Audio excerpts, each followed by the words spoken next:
ছোটবেলায় দেখতাম গ্রামের বাড়িতে জেলের একটা বিশেষ দল জাল নিয়ে পুকুরের দিকে যেত। এরপর তারা পুকুরের একটা স্থানে নেমে গিয়ে দুই দলে বিভক্ত হয়ে গোল বৃত্তাকার হয়ে জাল টেনে নিয়ে এক জায়গায় জড়ো হতো। এরপর সেই জাল টেনে টেনে মাছ উঠাতো। বাবা তখন মাছ নেওয়ার জন্য একটা হাঁড়ি নিয়ে আসতে বলতো আমাকে। আমি আমার থেকে বড় আকারের হাঁড়ি টানতে টানতে নিয়ে যেতাম। উদ্দেশ্য সকল মাছ আমার, আমি সব নিয়ে যাব, আমি সব খাবো। বাবা দেখতেন আর হাসতেন। তারপর সেই মাছগুলো একে একে জেলেরা উঠাতো আর বড় বড় সব ঝুড়িতে রাখতো। ছোটবেলার সে সময়গুলো আজকে আপনাদের মনে করিয়ে দিব। রঞ্জন বড়ুয়া ছিল জেলেদের দলের মুখিয়া।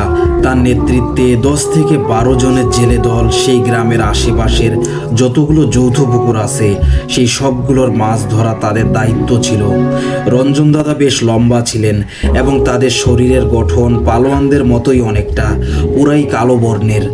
তার একটা বদ অভ্যাস ছিল যে রাত হলে তিনি এবং তার সঙ্গীরা এক প্রকার পানীয় পান করতেন, যেটাকে তাদের শরীরের দুর্বলতা কাটিয়ে ওঠা বল পাওয়ার উৎস বলে মনে করে। এটা অতিরিক্ত পান করার পর কেউ কেউ আবল তাবল ব্যবহারও করে। এমনই তাদের দিনগুলো কেটে যেত। মাছ ধরতো, সে মাছ বিক্রি করে যে টাকা পেত তার একটা অংশ পরিবারের খরচ আর আরেকটা অংশ জাল মেরামত যাতায়াত খরচে তাদের শেষ হয়ে যেত, যেটাকে বলা হয় দিন এনে দিন খাওয়া। এমনই এক বাড়ির পুকুরে মাছ ধরার দায়িত্ব পান রঞ্জন দাদা ও তার দল। তবে সে স্থানটা তাদের বাড়ি থেকে মোটামুটি বেশ দূর। রঞ্জন দাদা রাজি হলেন, কারণ তাদের একটা রীতি ছিল, সহসা তারা কাউকে না করতেন না যদি বড় কোনো সমস্যা না হয়। এরপর তারা তাদের সব ঠিকঠাক আছে কিনা, জালের কোনো সমস্যা আছে কিনা তা দেখে তারা তাদের জাল নিয়ে রওনা হয়। নিজস্ব ভ্যানে করে তারা সেই স্থানের দিকে রওনা দেয়। সেই পুকুরটার একটা ছোট্ট ধারণা দেই। উক্ত পুকুরের নামে টুকটাক গ্রামের মানুষের মুখে কিচ্ছা কাহিনী আছে। এই পুকুরটার নাকি পানি কখনো কমে না। এই পুকুরে আগের দিনে আজব আজব জিনিস দেখা যেত নাকি। এরপর সোনার থালা বাসন ভর্তি নৌকা নাকি এই পুকুরে পূর্ণিমার রাতে ভেসে উঠত। এমনও কিচ্ছা শোনা গিয়েছে যে যে কোনো ধর্মের মানুষের বিয়ে হলে নাকি এই নৌকা ভর্তি থালা বাসন উঠত। সেখানে একটা বিয়ের যত রকম জিনিস দরকার সব কিছুই থাকতো। সবাই এগুলো ব্যবহার করে আবার নৌকায় ফেরত দিত এবং নৌকা আবার পানিতে ডুবে হারিয়ে যেত। যাই হোক, আদি যুগের অনেক ঘটনা রয়েছে। আমাদের নানি দাদিদের সময়ের আমাদের আনন্দময় একটা দিন ছিল। সবাই নানু বাড়ি দাদু বাড়ি গেলে বিশেষ করে সন্ধ্যা বা রাতে বিদ্যুৎহীন গ্রামের বাড়ির সামনে খোলা জায়গায় পাটি বিছিয়ে নানু দাদুদের মুখে অনেক ঘটনা শুনতাম। এগুলো এখন শুধুই স্মৃতি। তো এমনই পুকুরটার নামে নানান ঘটনা বা রটনা যাই বলি না কেন ছিল। এসব আবার রঞ্জন দাদা ও তার জেলেরা জানে না। অনেক পথ পাড়ি দিয়ে তারা পৌঁছালো। সেই বাড়িটা গ্রাম থেকে দূরে বেশ বড় জায়গা নিয়ে করা। কোনো এক অর্থবানের বাড়ি হবে। বাড়ির মহিলারা চেহারা দেখায় না। একজন পুরুষ এসে তাদের দেখিয়ে দেন এই পুকুরের মাছ ধরতে হবে। তখন সকাল আনুমানিক 11টা। তারা পুকুরটা দেখলো। রঞ্জন দাদা বলল, পুকুরের অবস্থা দেখে তো মনে হচ্ছে অনেক দিন যাবৎ জাল ফেলা হয়নি। পাশেই আদি যুগের বিশাল গাছ, এমনকি বট গাছের ছায়া পড়েছে পুকুরে। গাছের পাতা আর মরা ডালে ছেয়ে আছে। রঞ্জন দাদা বললেন, এইটায় জাল বেরানো যাবে না কাকু, আগে পুকুরটা পরিষ্কার করা লাগবে যে। রঞ্জন দাদা এসব বলতে বলতে আরেকজন লোক এসে হাজির হলো। তাকে উদ্দেশ্য করে বাড়ির প্রথম লোকটি বলে, ভাইজান উনি কি বলে শুনুন। তারপর রঞ্জন দাদা আবার তাকে বুঝিয়ে বলেন, উনি মূলত বাড়ির মালিকের ছেলে। হঠাৎ পেছন থেকে একজন বৃদ্ধার গলার আওয়াজ পাওয়া যায়। তিনি জিজ্ঞেস করেন, জেলেরা কি নেমেছে?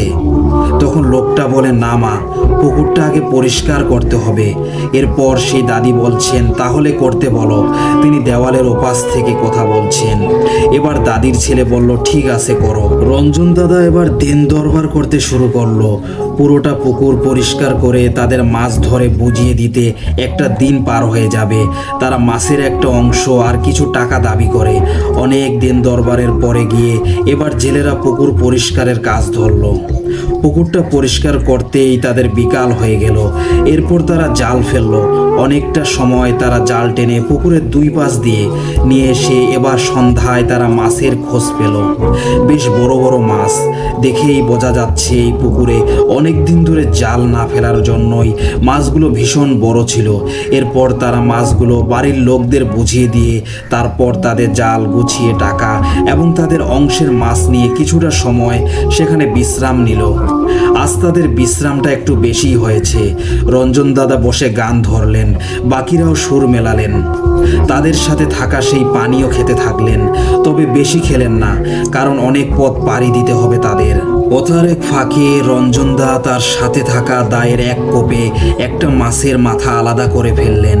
এরপর তিনি তার 3টা টুকরো করে সেটাকে কিছুক্ষণ শূন্যে ঘুরিয়ে মুখে কিছু একটা পরে তারপর 3 দিকে 3 টুকরো ছুঁড়ে ফেললেন।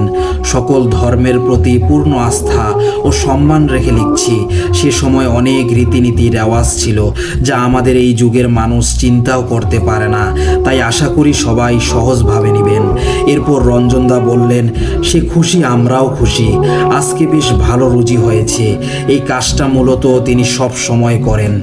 দলের মাঝে মুসলিম ধর্মের লোকও ছিল, কিন্তু তাদের মাঝে এমন অবন্ধুত্বপূর্ণ সম্পর্ক ছিল যে একে অন্যের প্রতি সম্মান ও মর্যাদা রেখে চলতেন। আর আমরা জানি যে সেকালের মানুষগুলো বেশ সহজ সরল এবং সৎ ছিলেন। সবশেষে এবার তারা রওনা হলেন। মূলত শুকনো জাল ভ্যানে নিয়ে চলার চেয়ে ভেজা জাল ভ্যানে নিয়ে টেনে চলাটা বেশ কষ্টের। দলের সবাই রঞ্জনদাকে বেশ সম্মান করেন। আজকে কাঁচামাটির রাস্তা দিয়ে ভ্যান নিতে বেশ কষ্ট হচ্ছিল বলে রঞ্জনদা নিজে হাত দিলেন ভ্যানে। তিনিও ভ্যান ধাক্কা দিতে থাকলেন। সবাই বারণ করলো, তিনি বললেন, তোরা চালা। এমনই তারা যেতে থাকলো। অনেকটা পথ যাওয়ার পর রঞ্জনদা কিছুটা ভ্যান ও দল থেকে পিছনে পড়ে গেল।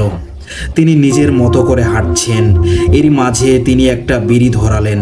হাঁটার একটা পর্যায়ে তিনি লক্ষ্য করলেন ভ্যান ও দলের পেছনে কালো কিছু একটা তাদের সাথে সাথে যাচ্ছে। তিনি ভালো করে দেখলেন এবং তার দলের কেউ কিনা বোঝার চেষ্টা করলেন। তিনি দূরে থাকার জন্য আর অন্ধকারের জন্য স্পষ্ট দেখা যাচ্ছিল না। তার উপর হালকা নেশাগ্রস্ত ছিলেন। তিনি তাদের দলের একজনকে কয়েকবার ডাক দিলেন, কিন্তু কেউ শুনল না, ফিরেও তাকালো না। এরপর তিনি দ্রুত হাঁটার চেষ্টা করলেন। কিছুটা এগিয়ে যেতেই কালো ছায়ার মতো যে অবয়বটা সেটা পিছন ফিরে তার দিকে তাকালো আর মুহূর্তেই উপরে গাছের সারিতে হারিয়ে গেল।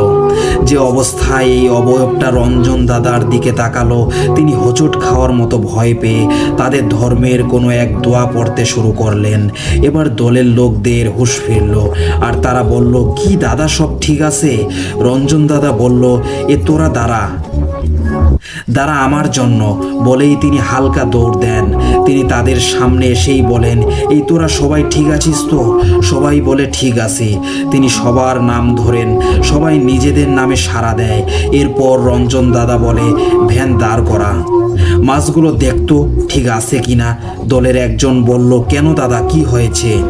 রঞ্জন দাদা বলল, কথা বাড়াস নে, আগে দেখ। তারা আর কথা না বাড়িয়ে ভ্যান থামালো। তারপর তাদের সাথে থাকা কেরোসিনের চেরাকটা জ্বালিয়ে যেই ঝুড়ির ঢাকনাটা খুলল, সবাই চমকে উঠল। অনেকগুলো মাছ নেই, আর ঝুড়ির আশেপাশে মাছের কান, লেজ, রক্ত পড়ে আছে। রঞ্জন দাদা বলল, যা সন্দেহ করেছি ঠিক তাই। সব মাছ খেয়ে নিল। এবার সবাই হতবাক। মূলত তাদের সবাই জানে রঞ্জন দাদা প্রায়শই রাতের কোনো ক্ষেপ থাকলে তখন এমনিতেই আবল তাবল ব্যবহার করে, নিজে নিজে কথা বলে। আমরা মজা করে তাকে ঘেটো রঞ্জনদা বলেও ডাকি, কিন্তু কখনো এমন ভৌতিক ব্যাপার কেউ দেখিনি। এবার দলের সবাই বলে, এটা রঞ্জনদার সাথে থাকা ভূতের কাজ। সবার নজর রঞ্জনদার দিকে, আর রঞ্জন দাদার নজর সেই গাছটার দিকে, যে গাছের দিকে উড়াল দিয়েছিল অবয়বটা। দাদা বলে, ওরে তোরা চুপ থাক, এটা আমারটা নয়, এটা অন্য একটা, আমাকে দেখতে দে। এরপর সবাই গাছটার দিকে তাকায়। সবাই প্রত্যেকের সৃষ্টিকর্তাকে স্মরণ করতে থাকে। রঞ্জন দাদা বলে, এখানে বেশিক্ষণ থাকা ঠিক হবে না, আমাদের কোনো লোকালয়ে যেতে হবে। পুরনো লক্কর ঝক্কর ভ্যান টেনে টুনে কষ্ট করে তারা আবার চলা শুরু করে। রঞ্জনদা বারবার তার দলকে কি যেন বোঝাতে চাচ্ছে যে এটা সেটা না, এটা অন্য একটা। কিন্তু এর মানে কি? এর মানে হলো হলো রঞ্জনদা দাবি করেন তিনি পেতনি বা মাছ খেকো কিছু একটাকে দেখতে পান যেটা তার নিকট মাছ খেতে চায়। এই জন্য তিনি সব সময় মাছ হাতে পাওয়ার পর একটা মাছ কেটে দোয়া পরে 3 দিকে ছুঁড়ে মারে, কিন্তু দলের কেউ কখনো এটাকে দেখেনি এবং কেউ বিশ্বাস করতে চায় না। তারা ভাবে বুড়োর বয়স হয়েছে, মদ্যপান করে আবল তাবল দেখে। তবে আজ সবাই নিজ চোখে দেখে, পুরা হতভম্ব হয়ে পড়ে। তাই সবাই বলতে থাকে এটা রঞ্জন দাদার সাথে থাকা ভূত। নিজ চোখে দেখেই তারা বিশ্বাস করতে বাধ্য হয়, কিন্তু প্রত্যেকবার রঞ্জন কাকা একই কথা বলে, এটা সেটা নয়, এটা অন্য কিছু হবে। এ নিয়ে নিজেদের মাঝে তর্কাতর্কির একটা পর্যায়ে দলের একজন চিৎকার দিয়ে ওঠে আর এক লাফ দিয়ে ভ্যানের এক পাশ থেকে ওপাশে চলে আসে। সবাই জিজ্ঞেস করে কি হয়েছে, তখন সে কাঁপতে কাঁপতে বলে ধান খেতে। ওইটা কি? ধান খেতে কিছু একটা দেখে তাদের একজন অজ্ঞান প্রায়। তার কথা শুনে রঞ্জনদা শুধু একটা কথাই বললেন, ওরে গেদা তোরা দাঁড়াসনি এখানে, ভ্যান দৌড়া জলদি। এই বলে সবাই হুড়োহুড়ি করে ভ্যান জোরে টানতে থাকে। কোনো একটা বিপদ আসলে তাদের দলের মুখিয়া এই রঞ্জন বড়ুয়া দাদা সহজেই অনুমান করতে পারেন এবং সতর্ক করে দেন। যদিও ভবিষ্যৎ একমাত্র আল্লাহই বলতে পারেন, তবে কিছু একটা খারাপ হতে যাচ্ছে সেটা আমাদেরও কম বেশি মনে জানা হয়ে যায়। ঠিক রঞ্জন দাদারটাও এমনি কিছু। উপস্থিত প্রতিটা জেলের শরীরের পশম দাঁড়িয়ে গিয়েছিল তখন, যে যার ধর্মানুসারে প্রার্থনা করতে থাকে। একটু পর সবারই কানে গুনগুন শব্দ আসতে থাকে। তারা দেখলো রঞ্জনদা মুখে রেখে কেমন আবল তাবল কি যেন বলছে বা পড়ছে। অনেকটা পথ তারা পাড়ি দেওয়ার পর হঠাৎ রঞ্জনদা সবাইকে থামতে বলেন। সবাই পেছনে ফিরল। রঞ্জনদা দাঁড়িয়ে আছে, বাকিরা বলছে দাদা কি করার, চলো জলদি।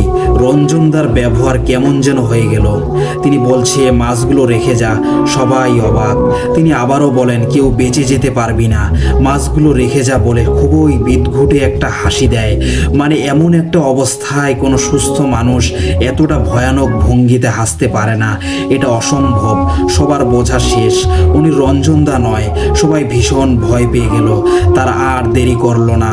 মাছের ঝুড়িটা নিচে রাখতেই রঞ্জনদা ঝুড়ির উপর ঝাঁপিয়ে পড়ল। একটা পশু যেমন তার শিকারের উপর ঝাঁপিয়ে পড়ে, কটর মটর করে সে মাছ খাওয়া শুরু করলো। সবার সামনে দেখে উপস্থিত সবার আত্মা কেঁপে ওঠে আর সব রেখে দৌড়। সে ঝুড়ির মাঝে মাথা ঢুকিয়ে মাছ খেতে লাগলো। রঞ্জনদার এই ব্যবহার দেখে তার সাথের জেলেরা এত বেশি ভয় পায় যে তারা দ্রুত ওই জায়গা থেকে দৌড় দিয়ে পালিয়ে যায়। এমনকি এতটাই ভয় পায় এবং ভীত সাব্যস্ত হয় তারা যে একটা বারো পিছনে তাকানোর সাহস পেল না। শুধু তারা যে কোনো রকমে এই পথ পাড়ি দিয়ে একটা লোকালয়ে ওঠা যায় কিনা চেষ্টা করছিল। রাত তখন অনেক, তারা দিশেহারা প্রায়। একটা পর্যায়ে কয়েকটা ঘরের দেখা পেল। তারা বলতে লাগলো কেউ আছেন বাবু, আমাদের একটু বাঁচান, আমরা বেশ বিপদে পড়েছি। ঘর থেকে একজন বেরিয়ে আসলেন। তিনি একজন নাপিত। তাদের অবস্থা দেখে এবং হাহাকার দেখেই তিনি বলেন তোমরা বাপু এত রাতে এখানে নিজের মন্ডি দিতে এসেছো? জানো না এই গ্রামে সন্ধ্যার পর কেউ বের হয় না? এ কি, এ কিসের গন্ধ? এই তোমরা কে বাপু? তোমরা মাছ এনেছো সাথে? যাও এখান থেকে, নিহাত শয়তানকে ডেকেছো তোমরা। বলেই মুখের উপর দরজা বন্ধ করে দিতে চাইলে জেলেরা তার হাতে পায়ে ধরে বলে দাদাবাবু একটু সাহায্য করেন, আমরা এই গ্রামের না, আমরা জেলে গোষ্ঠী। পূর্বের যে বড় বাড়িটা ওই যে জঙ্গলের মাঝে, সেখানে আজকে আমরা জাল বেয়েছিলাম। এবার ওই নাপিতের চোখ আরো ছানা বড়া। তিনি তাদের থামিয়ে বললেন কি সর্বনাশ, ওই মির্জা বাড়িতে গেছো তোমরা? কেউ আটকায় নাই তোমাগো? তোমরা কি জানো না ওই পুকুরে খারাপ পেতনি আছে? আজ পর্যন্ত ওই পুকুরের মাছ কেউ ভোগ করতে পারেনি। আর ওই বাড়ির রাস্তাটাই তো খারাপ। তিনি এসব কথা বলার মাঝেই জেলেদের একজন বলে ওঠে আমাদের মুখিয়ার কি যেন হয়েছে, সে কাঁচা মাছ খাচ্ছে, একটা কিছু করেন বাবু। নাপিত 2 হাত জোর করে ক্ষমা চেয়ে তাদের বেরিয়ে যেতে বলে। এরপর ধাক্কা দিয়ে বের করে দেয় আর দরজা আটকে দেয়। সেদিন রাতটা তারা আর কোথাও যাওয়ার সাহস পায়নি। তারা সেই ঘরের বাহিরে রাত পার করে। সকাল হলেই তারা উঠেই তাদের মুখে মুখিয়ার খোঁজে যায়। তারা যেখানে মুখিয়াকে রেখে গিয়েছিল সেখানে সে ছাড়া বাকি সব কিছুই ছিল, আর মাছগুলো অর্ধেক কাটা এদিক সেদিকে পড়েছিল। তারা এবার গ্রামের কিছু মানুষের দেখা পায়। তাদেরকে বলে তাদের মুখিয়াকে কেউ দেখেছে কিনা, তাকে পাচ্ছে না। সবাই এই মানুষগুলোকে প্রথম দেখেছে এই গ্রামে, তাই বিদেশিদের মতো ব্যবহার করছে। এরপর সেই গ্রামেরই একজন বলল, তোমরা তোমাদের পরিচয় দাও। তারপর জেলেরা তাদের পরিচয় দিল এবং কাল থেকে যা যা হয়েছে তাদের সাথে সব কিছু বলে। এক পর্যায়ে সেই নাপিতটিও এসে বলে, এবার ওই লোক যে কিনা গ্রামের অভিভাবক বলেই পরিচিত, তিনি বলে, তোমরা অনেক বড় অপরাধ করেছো, এই গ্রামে বিনা অনুমতিতে আসছো। এমনও হতে পারতো তোমরা কেউ বেঁচে ফিরতে পারতে না। তোমরা যে পুকুরে গিয়েছো ওইখানে খারাপ কিছুর বসবাস। আমি যদি ভুল না হই তবে গিয়ে দেখো, তোমাদের লোক ওখানেই আছে। এরপর জেলেরা তাদের সাথে তাদের গ্রামের লোকদের আসতে বলে, কিন্তু কেউ সাহস করে না। এরপর তারা নিজেরাই যেতে থাকে। গ্রামের লোকেরা তাদের কিছু খাবার আর পানি দিয়ে পথ দেখিয়ে দেয়। তারপর তারা সেই বাড়িতে গিয়ে রঞ্জনদা বলে ডাকতে থাকে। কোনো সাড়া না পেয়ে তারা পুকুরটার কাছাকাছি গিয়ে দেখে রঞ্জনদা সেই পুকুরের পাশের যে কয়েকটা ছোট বড় বটগাছ, আর ঠিক সে স্থানে তিনি গতকাল রাতে মাছ কেটে 3 দিকে ছুঁড়ে ফেলেন। ঠিক সেই স্থানের বটগাছের নিচে অচেতন অবস্থায় পড়ে আছেন। তারা তাকে ধরলেন। তার পুরো শরীর থেকে মাছের আষ্টে গন্ধ আর মুখে রক্ত লেগে আছে। তারা তাকে ধরে নিয়ে সেই বাড়ির সামনে রাখে। তারপর সেই বাড়ির মানুষের উদ্দেশ্যে গলা চেঁচিয়ে ডাক দেয়। তারা খেপে যায়, ভীষণ অভিমান নিয়ে উচ্চ স্বরে বলে, এটা কি করলেন দাদা বাবু আমাদের সাথে? আমরা গরিব মানুষ, আপনারা জানতেন এই পুকুরের সমস্যা আছে। বাড়ির থেকে কোনো সারা শব্দ নেই। বাড়ির কাজের একটা লোক থাকে, সে এসে বলে, কি বলছে যাতা, রাত করে বেশি খেলে কত কি আবল তাবল দেখে, যা ভাগ যা এখান থেকে, এই বলে তাদের তাড়িয়ে দিতে থাকে। এরপর তারা সেখান থেকে বের হয়ে তাদের ভ্যানে অচেতন রঞ্জনদাকে নিয়ে জলদি করে জেলে গোষ্ঠীর নিজস্ব কবিরাজ আছে তার কাছে নিয়ে আসে। লিসেনার্স, মূলত তখনকার সময়ে তাদেরকে নিচু জাতের বলে এক প্রকার আচরণ করা হতো। তারা অনেক সুযোগ সুবিধা থেকে এমনকি ন্যূনতম চিকিৎসাটাও ঠিক মতো পেত না। এজন্য বলা হয় আদি যুগে কিছু রীতি রেওয়াজ খুবই মর্মান্তিক এবং হৃদয় বিদারক। তারপর তাদের কবিরাজের নিকট নেওয়ার পর সে কি উপায়ে রঞ্জনদার জ্ঞান ফেরান। উঠেই প্রথমে তিনি উল্টি করেন এবং তার এই অবস্থা দেখে বাকিরাও ভয় পেয়ে যান। সবাই তার জন্য প্রার্থনা করতে থাকে। তিনি বেশ কিছুক্ষণ অসুস্থ থাকেন। রাতে ভয়ানক স্বপ্ন দেখে চমকে উঠতেন। জেলেদের কিছুদিন মাছ ধরা পুরোদমে বন্ধ হয়ে যায়। মূলত রঞ্জনদা অন্য সবার থেকে কিছুটা ভিন্ন ছিলেন। তিনি কোনো পুকুর দেখলে বলে দিতে পারতেন এই পুকুরের কোথায় মাছ পাওয়া যাবে। এমনও আছে পুকুরের সামনে দাঁড়িয়ে বলে দিতে পারতেন, দাদা পুকুরে তো তেমন কোনো মাছ নাই। আবার অন্য সবার তুলনায় মাছ ধরতে তিনি অনেক পারদর্শী ছিলেন। তিনি হাত দিয়ে বড় বড় মাছ ডুবে ধরে ফেলতেন। ঝড় বাদলে তিনি সবার থেকে বেশি মাছ ধরতেন। তবে রঞ্জন দাদার কিছু আচার আচরণ তার দল বা গোষ্ঠীর জেলেদের অবাক করত। এই যেমন প্রতি ক্ষেপে তিনি একটা বড় মাছ কাউকে উদ্দেশ্য করে কেটে 3 দিকে ছুঁড়ে ফেলতেন। রাতে দল বেঁধে হাঁটার সময় হঠাৎই সবাইকে দাঁড়াতে বলতেন। এরপর বলতেন দিক পরিবর্তন করতে, এই পথে যাওয়া ঠিক হবে না। আবার রাতে কারোর সাথে কথা বলতো। জেলেরা তার এসব ক্রিয়াকলাপের জন্য তাকে ঘেটো রঞ্জন বলতো, কেউ পাগলা বলেও ডাকতো। তিনি বেশ মদ্যপান করতেন, তবে তার কাজের ক্ষেপে বেশ সৎ ছিলেন। তাই কাজের সময় তেমন একটা খেতেন না, কাজ শেষে খেতেন। রঞ্জনদার এসব ব্যবহার অনেক বছর আগে একটা ঘটনার পর থেকে বেড়ে যায়। একদিন সে তার গ্রামের একটা বিলে জাল বিছায়, আর রাতে সে সেই জাল নৌকা দিয়ে উঠিয়ে মাছ নেয়। সেদিন রাতে সে একা ছিল।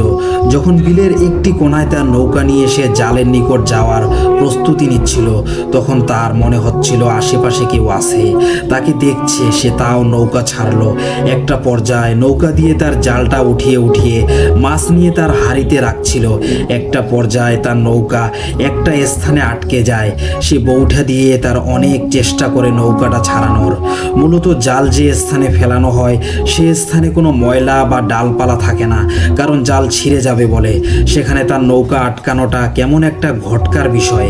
রঞ্জনদা অনেক চেষ্টার পরও যখন নৌকাটা সামনে নিতে পারছিল না, তখন সে নৌকার এপাশ থেকে ওপাশে যায়। সেখান দিয়ে বৈঠার মাধ্যমে নৌকাটা ছাড়ানোর ওই পাশটায় আবার তার মাছ রাখার মটকাটা ছিল। সে নৌকার এপাশ থেকে ওই পাশে যাওয়ার মুহূর্তেই খুবই ভয় পেয়ে নৌকাতেই পড়ে যায়। কচুরিপানার নিচের যে চুলের মতো কালো অংশটা, ঠিক তেমনই চুলে আবৃত একটা কালো হাত নৌকাটাকে আটকে ধরে রেখেছে। কোনো সুস্থ মানুষের দ্বারা এ অবস্থাতে নিজেকে স্থির রাখা সম্ভব না। রঞ্জন দাদা এমন কেশ ভর্তি হাত দেখে নৌকাতেই পড়ে যায় আর নিজেই নিজের মুখ চেপে ধরে।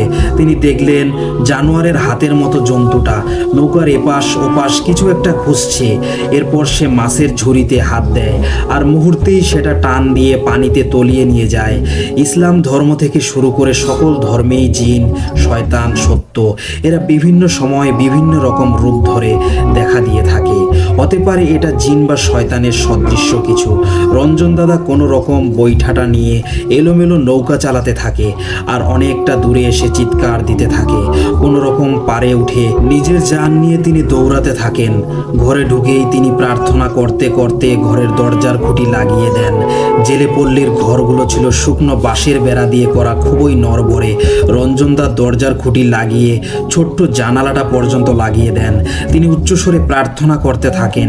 রাতে ঘুমায়নি ভয়ে, বউ বাচ্চা সবাইকে নিয়ে আতঙ্কে রাত পার করেন।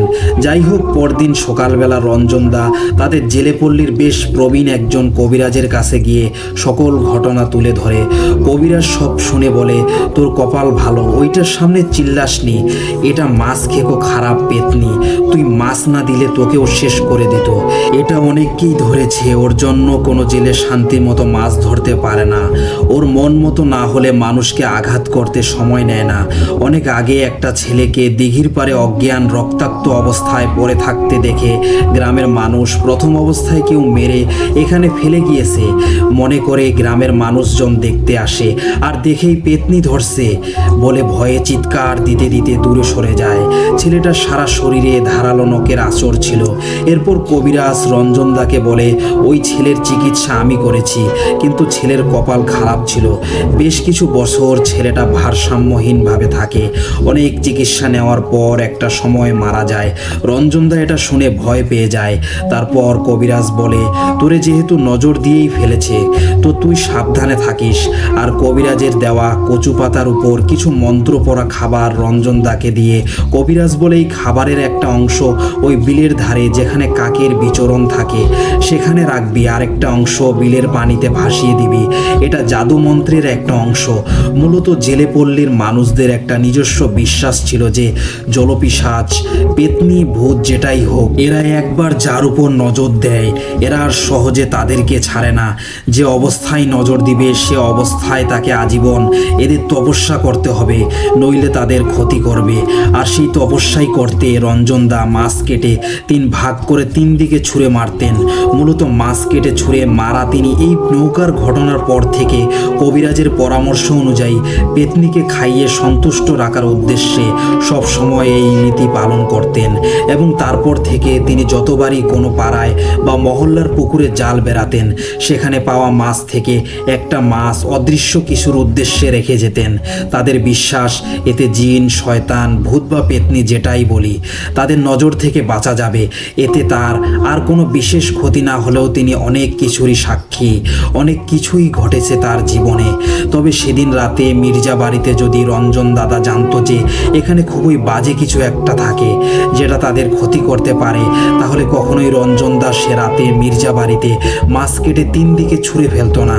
মূলত রঞ্জন দা এটা করে বরং শয়তানকে আর আমন্ত্রণ জানায়, যার কারণে একটু পর থেকেই শয়তান মাছের গন্ধে লোভে তাদের পিছু নেয় আর তাদের ভয় লাগা শুরু হয়।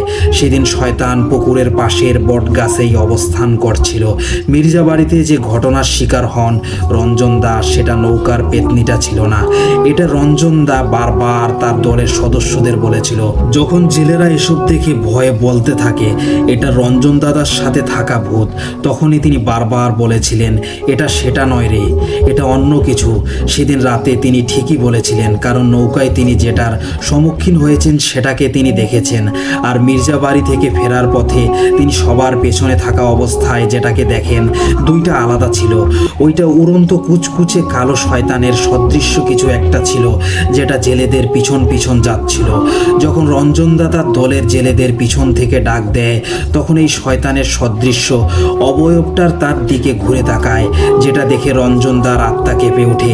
এটা মূলত ওই পুকুরের পাশের বটগাছে থাকে এবং মির্জাবাড়ির মানুষেরা জানে যে তাদের পুকুর এবং তার আশপাশটা খারাপ। মূলত তারা এই বাড়িতে থাকে না, শহরের মানুষ মাঝে মাঝে এই বাড়িতে বেড়াতে আসে। কি মনে করে তারা জানা সত্ত্বেও এই পুকুরে নিরীহ জেলেদের নামতে বাধ্য করে, তা কেউই জানতে পারেনি। গ্রামের সবাই ওই পুকুর সম্পর্কে জানতো, তাই কেউ ওই পুকুরের আশেপাশেও যেত না। বরং মির্জাবাড়ির মানুষ বেশ উঁচু বংশের, বিধায় গ্রামের মানুষদের এড়িয়ে চলতো। এজন্যই মির্জাবাড়ির লোকেরা অন্য গ্রাম থেকে রঞ্জন দাদা ও তার দলকে নিয়ে আসে। তবে এটা চিরন্তন সত্য যে আদি যুগের মানুষগুলো দুরন্ত সাহস আর শক্তিতে বলীয়ান ছিল। বলা চলে রঞ্জন দাদা অনেক কিছুই দেখতে পেতেন। তিনি তাদের সাথে কথা বলতেন। মূলত নৌকার ঘটনার পর থেকে তার কাছে অদৃশ্য কিছু আসতো, মাছ চাইতো। এমনও হতো রাতে তাকে এলোপাতারি মারতো আর সে চিৎকার দিয়ে উঠতো। তখনকার মানুষগুলো বেশ সৎ ছিল এবং একজন আরেকজনের প্রতি অন্ধবিশ্বাসী ছিল। রঞ্জন দাদা যখন বলেছিল যে তিনি এমন কিছু শিকার, তখন তার সাথীরা তাকে হাসি ঠাট্টা বা ভুয়া মিথ্যা কথা এসব বলে কটাক্ষ করেননি, বরং তার কথা বিশ্বাস করেছে এবং তার সঙ্গ দিয়েছে।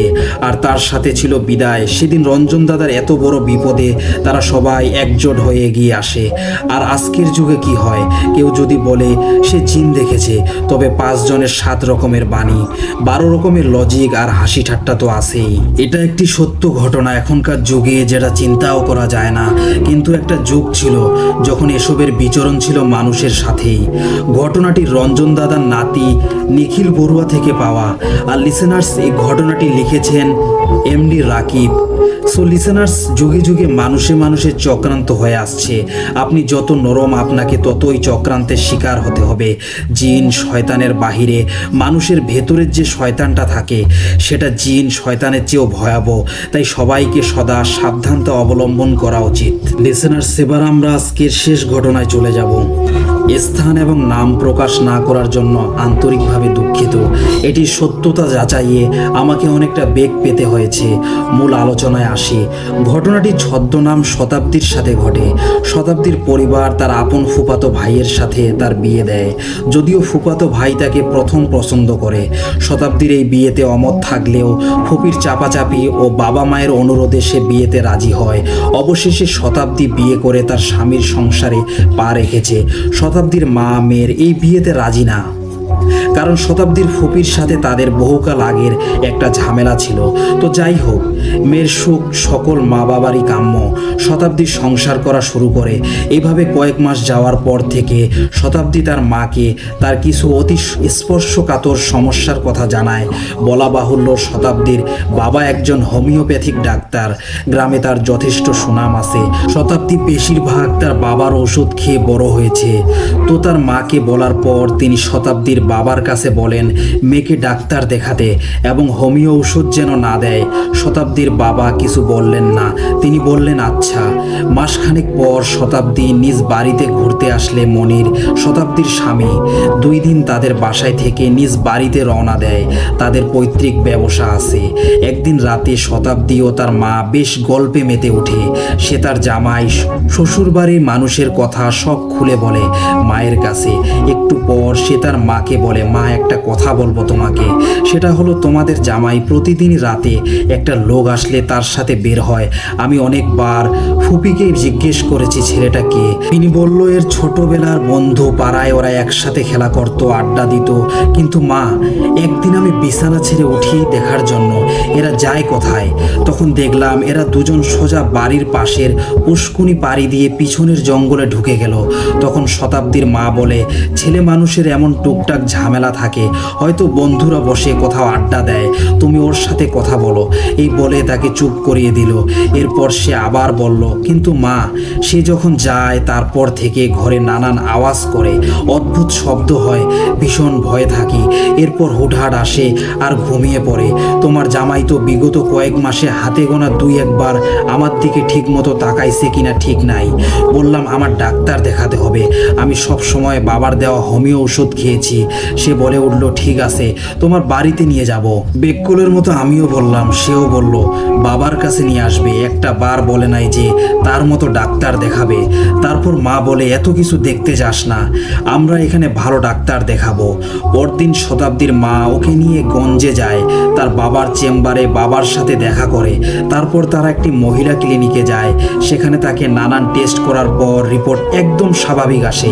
এতে তার পরিবার চিন্তামুক্ত হলেও সে অনেক বেশি চিন্তিত হয়ে পড়ে, কারণ সেই জানে তার সাথে কি হয় বা তার মানসিক অবস্থা কেমন। বলতে গেলে তার অবস্থার সাথে ডাক্তারের রিপোর্টের কোনো মিল নেই। কিছুদিন পর মনির আসে এবং তাকে শ্বশুরবাড়ি নিয়ে যায়। ঘটনার শুরু এখান থেকে। নিজ বাড়িতে সে সাধারণ অনুভব করলেও শ্বশুরবাড়ি আসলে তার শরীর ভার হয়ে থাকতো। এখন তো রাতে ভয়ে কেঁপে ওঠে।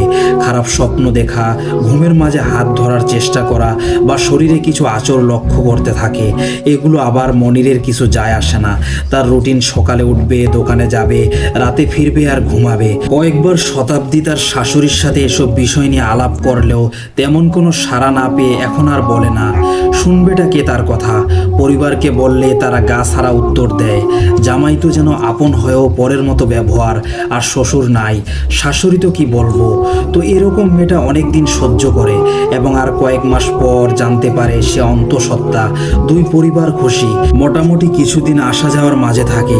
5 থেকে 6 মাসের দিকে সে আবার তার মায়ের বাড়িতে যায় এবং তার মাকে বলে, মা, আমাকে ভালো কোনো হুজুর দেখাও। প্রতিদিন রাতে মেচমেচে কালো কিছু একটা আমার রুমে আসে, হাত দিয়ে ধরতে চায়, আমার বাচ্চাকে নিয়ে যেতে চায়। আমি ঘুমের মাঝে কান্না করি। মা উত্তরে বলেন, শোনো, এগুলো অন্তঃসত্ত্বা থাকলে হয়। তুই যখন পেটে ছিলি আমার সাথেও এমন হয়েছিল। বলা বাহুল্য, শতাব্দীর কোনো ভাই বোন নেই। শতাব্দীর জন্মের পর শতাব্দীর মায়ের শারীরিক অসুস্থতার পর কোনো এক কারণে আর বাচ্চা নেয়নি। শতাব্দীর মা বলে, আমি তোর বাবার সাথে কথা বলে তোকে আমাদের মসজিদের হুজুরের কাছে নিয়ে যাব। এক মেয়ে তো, মা বাবা অনেক আদর দিয়ে বড় করেছে। আর শতাব্দী তার বাবার সাথে বন্ধুর মতো। যে কোনো কিছু হলে বাবা সবার আগে জানবে। রাতে শতাব্দীর বাবা চেম্বার বন্ধ করে ঘরে ফিরলে তার মা সব খুলে বলে। শতাব্দীর বাবা একটা বড় নিঃশ্বাস ফেলে বলে, ঠিক আছে, কাল চলো তাহলে।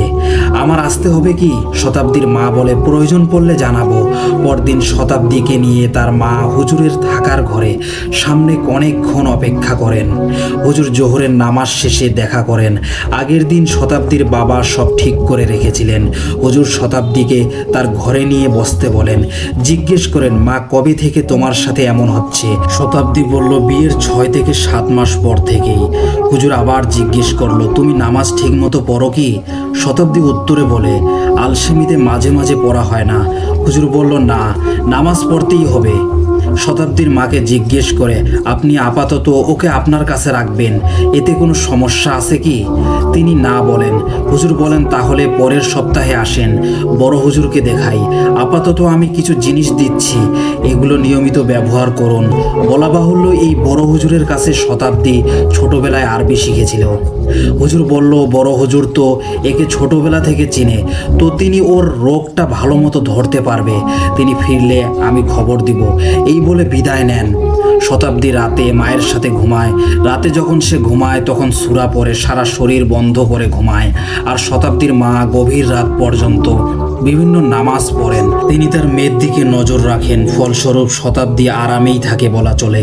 বেশ কিছুদিন যাওয়ার পর শতাব্দীর শাশুড়ি খবর পাঠায় তিনি অসুস্থ। শতাব্দীকে বাড়িতে ফিরতে। তখন শতাব্দীর 7 থেকে 8 মাস, এমনি সময় চলছে হয়তো। তো শতাব্দীর মা অনুরোধ করে আর কয়েকটা দিন পর আসুক, মেয়েকে একটা ডাক্তার দেখাবো, আমাদের পারিবারিক ডাক্তার। তবে তিনি মানছিলেন না। শতাব্দীর শাশুড়ি বলেন, আমার এদিকেও ভালো ডাক্তার আছে। তিনি অতি কড়াভাবে উত্তর দিলেন। রাতে শতাব্দীর বাবার সাথে ছোট্ট একটা ঝগড়া হয় শতাব্দীর মায়ের।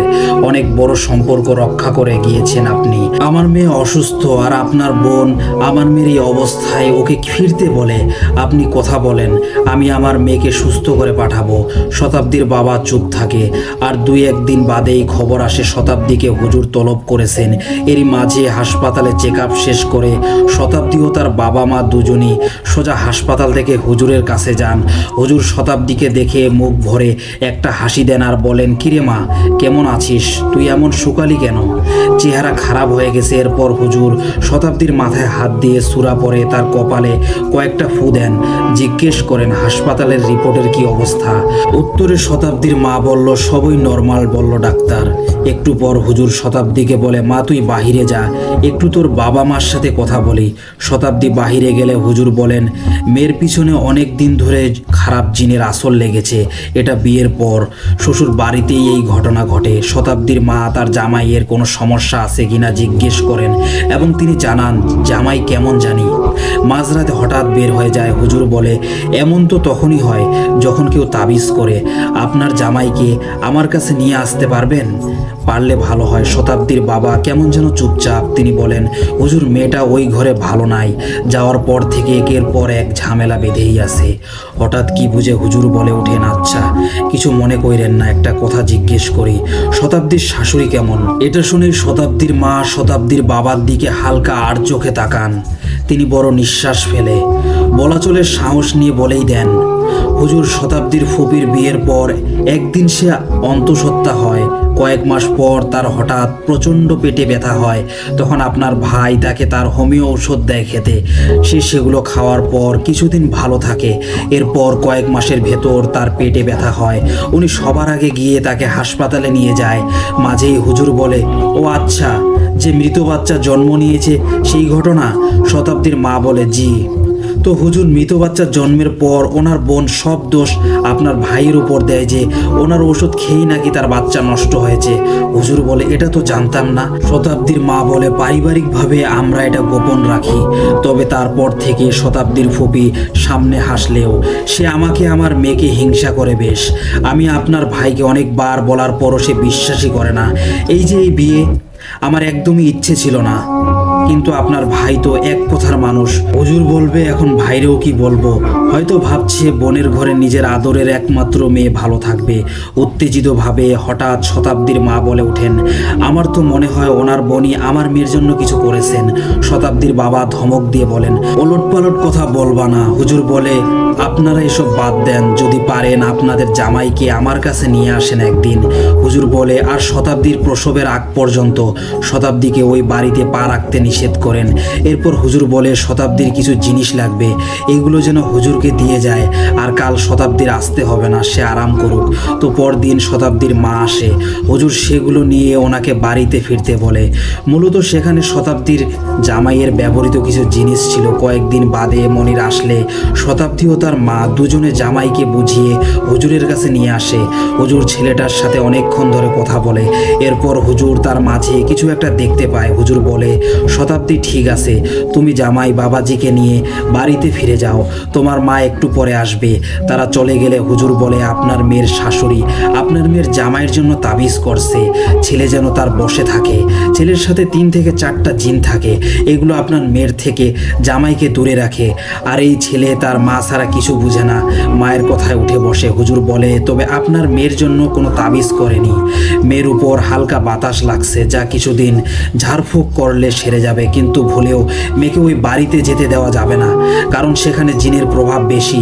আর যেহেতু জামাই জিনধারী আক্রান্ত, তাই আপনার মেয়েকে এই জিনেরাই নানানভাবে প্রভাবিত করার চেষ্টা করে। আর এমনিতেও অন্তঃসত্ত্বা থাকাকালীন অনেক সতর্কতা অবলম্বন করতে হয়।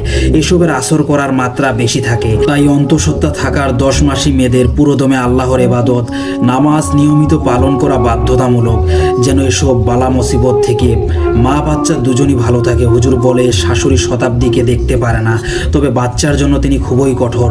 আপনারা তার সাথে আপাতত কথা কম বলবেন, বুঝতে দিবেন না, আপনারা সব জেনে গিয়েছেন। এরপর মনির অনেক জোর করে শতাব্দীকে নিয়ে যাওয়ার জন্য, কিন্তু শতাব্দীর মা প্রতিবাদ করে। তিনি বলেন, মেয়েদের সন্তান প্রসবের সময় মেয়েদের মায়ের কাছেই থাকতে হয়। বাবা, তোমার জন্মের সময় তোমার মা তোমার নানির কাছে ছিল, তুমি বাবা তোমার মাকে একটু বুঝিয়ে বলো। কথা না বাড়িয়ে কিছু টাকা দিয়ে শতাব্দীর থেকে বিদায় নিল। পরদিনই শতাব্দীর শাশুড়ি হাজির। তুমুল ঝগড়া। শাশুড়ির কথা, এ বাড়িতে আমার ছেলের বাচ্চা জন্ম নিবে না, কারণ তার বাচ্চার মরে যাওয়ার জন্য সে এখনও শতাব্দীর বাবাকেই দায়ী করে, যদিও শতাব্দীর বাবার কোনো দোষ ছিল না। আর এদিকে শতাব্দীর মায়ের কথা, শতাব্দী অসুস্থ, সে এখানেই থাকবে, তারে পুরো সুস্থ করে শ্বশুর বাড়ি পাঠাবে। এ নিয়ে দুই পরিবারে তুমুল কাণ্ড। যতদূর সম্ভব জানতে পারি শতাব্দীর একটা পুত্র সন্তান হয় এবং পুরোই সুস্থ, আর শতাব্দী ও মনিরের ছাড়াছাড়ি হয়। এটি পরিবারের মতামত সাপেক্ষেই হয়। শতাব্দী এখন তার মায়ের কাছেই থাকে। বাচ্চা এতদিনে বেশ বড় হয়েছে, তবে তার বিষয়ে কিছু জানতে পারিনি। লিসেনার্স, এই ঘটনাটি লিখেছেন এমডি রাকিব। সো লিসেনার্স, দয়া করে মেয়েকে বিয়ে দেওয়ার আগে ভালো মতো খোঁজ নেবেন। আর ছেলেদের বলবো, বউ এবং মা দুইজনই মূল্যবান, তাই চোখ সমান রাখা অবশ্যই উচিত।